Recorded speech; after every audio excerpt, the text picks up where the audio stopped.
Hello, everybody. It's Old Bear's Den of Bigfoot again tonight. Tonight, we're going to bring you a story that comes out of the Upper Peninsula, out of Michigan, out of the UP of Michigan. Uh, and I want to thank everybody for all of the subscribers that we have. In the last 3 to 4 weeks, we have gained 1,200 subscribers. And I mean, it has blown me, my wife, and my other Bigfoot hunter that we dealt with. He goes with us and he watches our back when we go out at night and looking around. And when we got investigations, he comes and helps. And when we have interviews, he's there too. So we all want to say thank you. We appreciate it, every bit of it. And we also appreciate everybody joining in on the voting for the Seeing Us. Somewhat glad and somewhat sad to tell you, but it was a deadlock. There was 10 votes for and 10 votes against. So we're going to do this my way. You're going to see my body, and you might get to see my face. Maybe, maybe not. It just depends how I feel at the end of this story. But this is a pretty good story out of Michigan, and so we're going to get started on the story, and we're going to start out with, of course, we're hiding the person's name. He asked not to have his name repeated, so I respect that. And I hope nobody goes and tries to find this guy, because that's not right. I mean, guys, if you want to go do your own investigations, you're more than welcome. And I hope and pray and all of you stay safe, and have your heads on a swivel out there, guys, if you're out looking for them. So we're going to start off with this story. When the gentleman that told me his story, when he started out, when he was like, 5, 6 years old, he never knew nothing about Bigfoot. And then when he got older, his dad and mom let him go out in the woods behind their house. And he, rummaged around through the woods looking at stuff, and he noticed, like tree breaks and tree twists. He didn't know what they were when he was a kid. He thought it was just, something the wind done. Then he started finding trees that were bent over, stuck underneath logs. Typical stuff that Bigfoot does to mark its territory, either from the other Bigfoot or man. And so we get to the year of 2006. He was out camping with his family. He's all grown up and got a family now, in the year 2006, 13 years ago. And while he's out camping, they're there at a waterfall. And there's a big pool underneath the waterfall, and everybody goes swimming in there. It's at a park, one of the state parks, where you can camp at. And he's there sitting on some a sandstone rock that goes up the hill from his home. Well, from the pool that everybody's swimming in. His wife and kids are there, and he's looking around at the sandstone. It looks like somebody took a big rock and just started pounding the sandstone to where it made it, back into almost the dust. And he's looking around on the rock, and he gets up towards the top of it, and he finds a footprint. Finds one footprint that is 16 inches long. And it was about 5 inches wide and 16 inches long. So, guys, he keeps looking around, and he finds a total of 5 identifiable footprints. These footprints had dermal ridges in them. So evidently they were made the night before they got to the pool that morning that his kids and wife were swimming in, along with about, he said, probably 10 other people that were already out there swimming.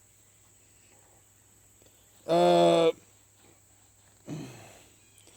then later on that year, or maybe in 2000, I think it was about 2007, him and his wife took the kids camping again up in the UP of Michigan and went to a different campground. And I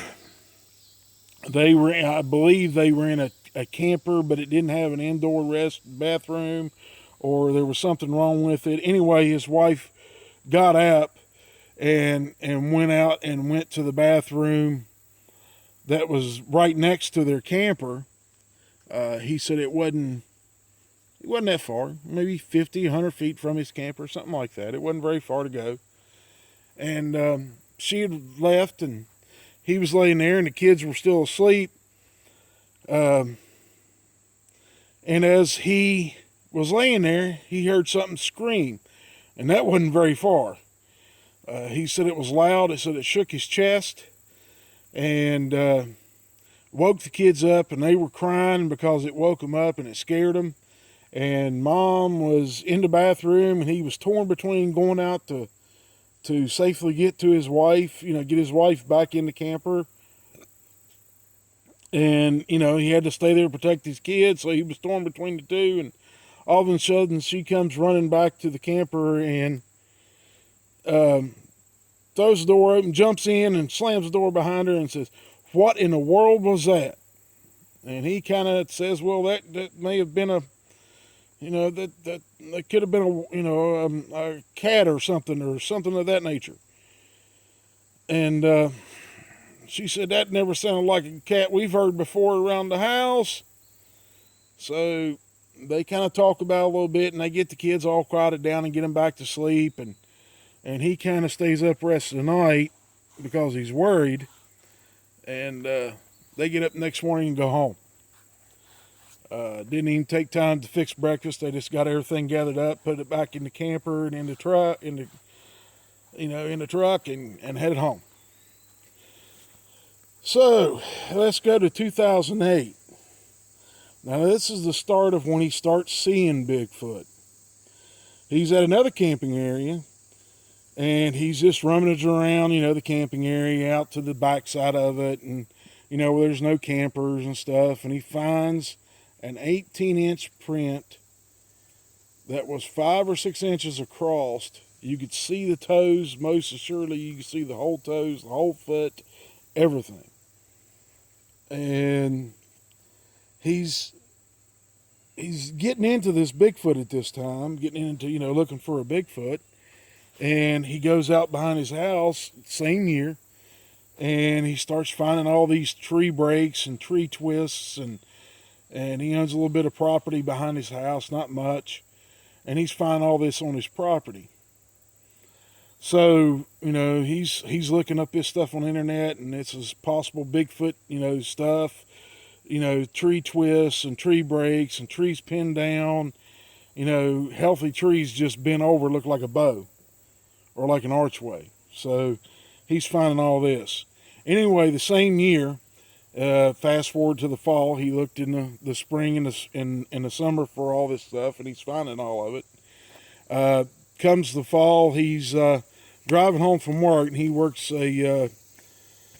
some days he might work 10 hours, some days he might work 12. He just, it just depends on what he does in his job and what they need him to do, and he does it. Anyway, he's on his way home from work, and he gets off the exit, gets to the bottom of the exit, and it's a country road, it's not in a city, it's out, where there's woods and brush and, wild animals and, deer and all this stuff out there. Anyway, he sees these eyes staring at him. He's got his high beams on. He's sitting there staring at it. It's staring back at him. He lowers the beams, and you can still see the eyes. Well, after a few seconds, evidently there was a car coming along, coming from his right. This thing looks at him, looks down to its left, looks back at him 2 or 3 times, and said it kind of started to scare him. It kind of made him feel like, something was wrong. You shouldn't be there. You should leave. So he pulls off, and when he pulled off, this thing stood up from behind the bushes that it was behind and walked right into the trees. So he saw something, it was 7, 8 foot tall.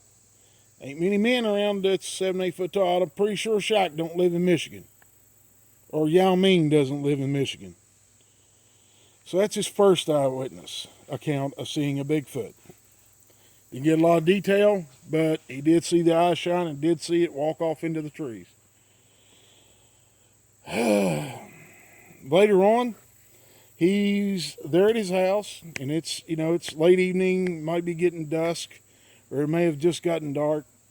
Anyway, he sees this form walk past his kitchen window. And he said, clearly I could tell that it had breasts. He said, I ran over the window and couldn't see it anymore. He just saw it, just caught something moving out of his peripheral vision because he was walking into the kitchen to do something and saw something walk across, a little bit of movement outside the window, and looked up, and this thing was walking across. And I guess she stepped to where there was some light, and he said you could see the breasts on her. So he saw a female there at his home in his own backyard. And he was telling me there was no hunting around his property. The neighbor's property behind him, they don't allow hunting, and he doesn't allow hunting. He don't have a lot of acreage, so nobody's asked him, and he doesn't hunt. So there's no hunting that goes on around his property, so it won't move the Bigfoot out. And he was one evening he got home, kind of early from his job, and he was outside walking around his backyard because the wife and the kids, how kids are. They got things they do after school and want to do stuff, and mom's got to go pick up stuff from the grocery store and all this. Anyway, mom had the kids. He's out back, and he starts finding ears of corn that all the kernels have been eaten off from. Now, these are not dried ears of corn. They're, like sweet corn, or it could have been field corn that was just freshly picked. And he was telling me, he said, the strangest part about it was it didn't look like deer eat it. It looked like a person had just took it and ate all the corn off from it and threw the ear of corn down. He said he'd find 2 or 3, maybe 4 at one time in one little pile, and he'd walk down and see another pile, and he's checking these ears of corn out, and there's no deer bites or anything like that on the corn. So he's kind of perplexed. Actually, I was kind of perplexed about what he was telling me. And then he said he followed it, and he's counting the ears of corn as he go, and he gets up to about 100 of them. And he's like, what in the heck could be eating the corn and then throwing it right in my yard? And then he walks on down and he finds another pile. Well, this pile has probably 10 or 15 or 20 in it. And, he gets to 100 ears of corn, and then he's up to 150 ears of corn, and he got to the last pile right there at the edge of his fence, the edge of his property. And he's looking around, and he's like, what in the world? And all of a sudden, he sees something, and he's standing there looking at it, and it moved to get behind a tree. And when it moved to get behind a tree, he could see part of the right side of the animal that was standing there. He said it was a big female. She was grayish brown in color, and he could see, she had breasts, so he knew that it was a female. Unless for some reason that the males are now developing breasts. I don't think so, but that's a possibility. Could be something going on there.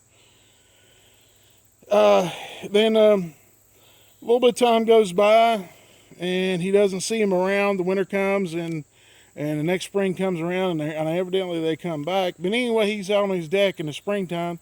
It's not cold yet. It's done got past the time of the spring where it's cold.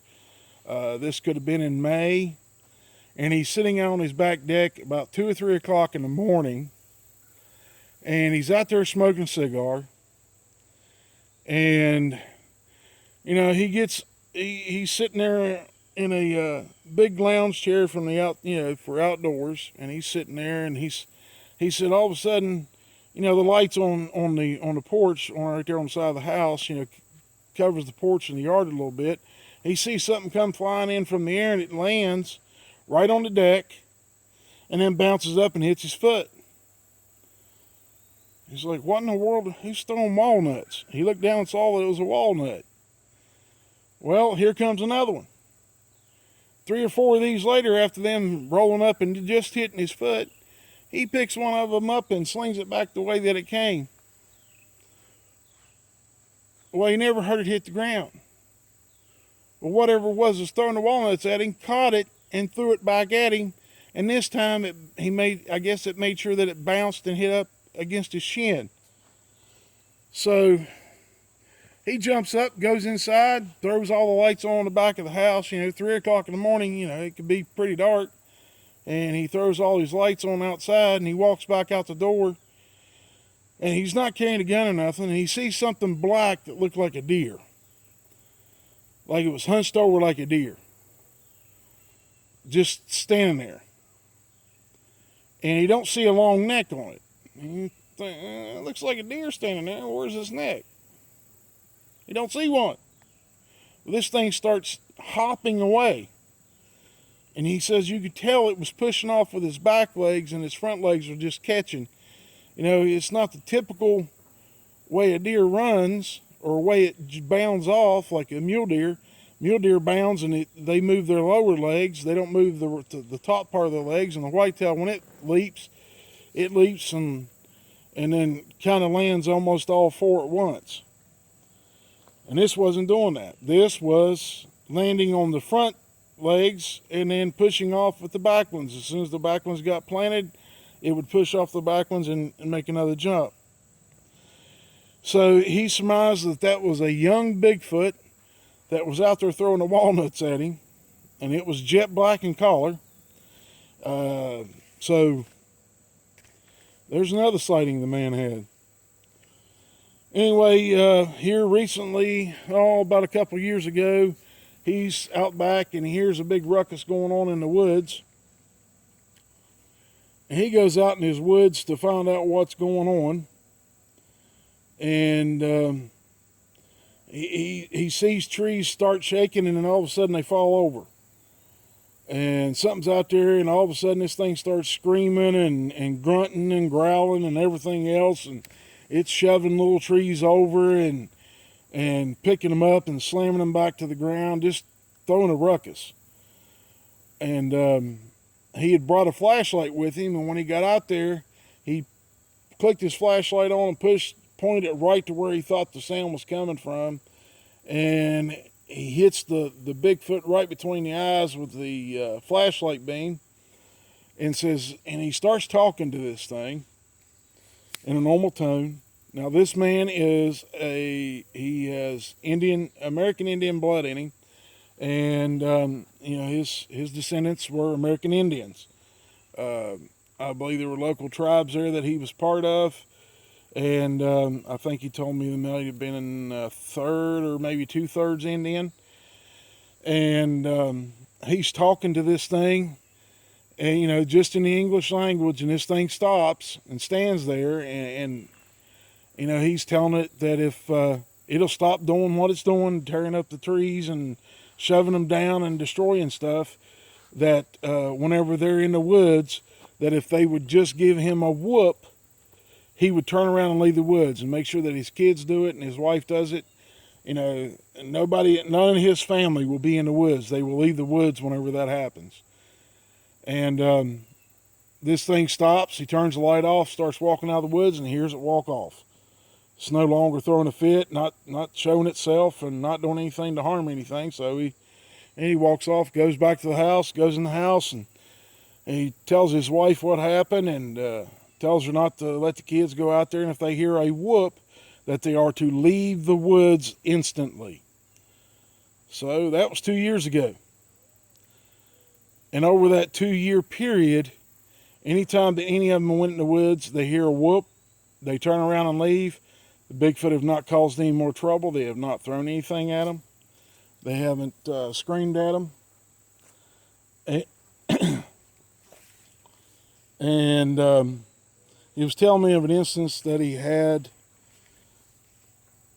that his neighbor was hitting golf balls in, I guess, into the woods because he has a bad slice or something of that nature. He ain't very good at it. And he was going in the woods to, because the balls would end up on his property. He would go over there in the woods and pick up the ones he could find. And his neighbor might hit 20 balls, 30 balls a day over in there. And said he was finding a few of them, and he done this for 2 or 3 days in a row, looking at them to keep him from getting from his dogs, getting the golf balls, getting them, and then chewing them up and trying to swallow them, and getting choked on them and killing the dogs. So after 2 or 3 days, said he went back out the 4th or 5th day. I think it was the 4th day that he went back out and was going to go look for golf balls, and walked on the path that he normally walks in the woods on. And there was a pile of golf balls laying there in the path. 5 or 6 balls. I don't remember how many he said, but there was a few balls there. So he picked them up, just stood up and said thank you, and picked them up and took them inside and did whatever he wanted, to with them. I think he gave them back to his neighbor or something. And this happened for, a few days in a row, 4 or 5 days. And I guess the neighbor got a little bit better, and he wasn't sending them all the way over in the woods now. He was just sending them up against his fence, and they were stopping, and he was picking them up. So anyway, we got discussing some other things about Bigfoot, about the way they scream and the tree breaks and tree twists that he was finding behind his house. And he said he noticed something that was kind of strange, that during the spring, the summer, and in the early part of fall up till about December, or, right around before Thanksgiving or December, that they would be out back of his house, make screams and hollers, and he'd find new tree breaks all the time, and, letting him know that they were there. But come December, January, February, and up into March, he didn't find anything. Didn't hear them screaming at night. I guess he made the comment that maybe they went to hibernate. I said, well, I don't think they hibernate like a bear. I think they have caves that they go crawl into, and that they've stored food in, from the fall and the summer, and deer meat deer that they've killed, and put them in there, and it stays cool in there, and it keeps the food to where it don't spoil. Or they have some way of making, preserving the food in some way, shape, or fashion. I don't know, and I've never found a cave that Bigfoot's been in that there was anything left in there like that to see. So I can't make a comment on it. I don't know for sure, but that's a possibility. And here was an interesting fact that he told me, that he likes looking into history of the area that he lives in, and in that area he made the comment of that back in the late 1800s, early 1900s, when they were doing a lot of timbering, when loggers had to go in with axes and cross-cut saws and stuff to cut down timber, that they always had to sign a non-disclosure agreement, a contract of sorts, that they would not tell of anything that they saw while they were out there in the woods. They would not speak of it with anyone, or not tell a newspaper, or how someone died. They wouldn't tell their family, wouldn't tell anybody else. And I kind of surmised that maybe they were doing that because maybe the companies knew about Bigfoot being in the woods, and maybe the young Bigfoot climb up a tree and then throw a limb down on top of a logger to kill him, or, and they say it was just a widowmaker. He walked underneath the widowmaker, didn't see it, and he walked underneath of it, and it come down on top of him. Y'all can take that for whatever you want, and you can mull it over your own, and you can leave comments on it and see what you think. And I appreciate everybody coming to the show tonight. And I thank you all for subscribing, and I thank you so much for all the views the videos are getting. I appreciate each and every one of them. My wife does, and my buddy does. And he's simply amazed at all the views that we've gotten. Right now, when I come outside to do this video, we were standing at over 92,000 views. And I want to thank each and every one of you that did the views for doing them, and I appreciate it. And may each and every one of you have a blessed night. And if you hang on, you will get to see what I'm going to show of myself today. My wife is not going to show her face, and my friend will not be showing his face in this video. You will get to see what I want you to see in this one, because it was a deadlock tie. So everybody hold on. When we come back, you will get to see me.